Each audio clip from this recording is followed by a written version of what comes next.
મનખા જન્મ કેવી રીતે સફળ બનાવો એ સંતો આપણને શીખવાડે છે। ત્યારે આપણને કહ્યું છે કે મનુષ્ય જન્મ મોઘો મળ્યો, જાણ્યો નહીં તે મરમ, એક શેર લોટને કારણે તે કોટિક બાંધ્યા છે કરમ।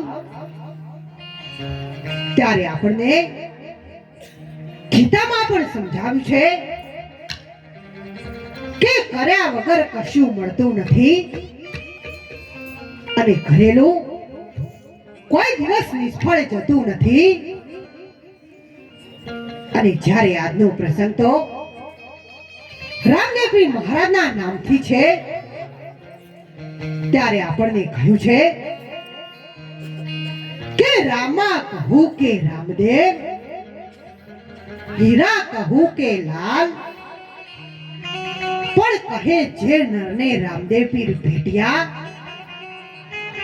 એ નર થઈ ગયા છે ન્યાલ। અને ત્યારે જ્યારે આપણે આપણા ગામમાં સામયું હતું અને જેવો સમસ્ત ગામના અંતરમાં આનંદ હતો,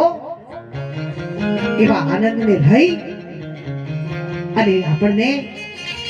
ભજન વાણીમાં પણ સમજાવ્યું છે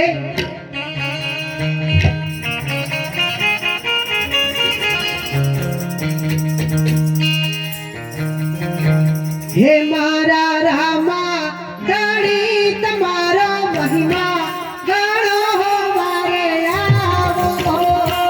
મારી નૈયા ને પાર ઉઠાવો, મારી મુળતી નૈયા ને તમે તારો, ગાડી રે તારો મહિમા ગાળો ને વારે આવો,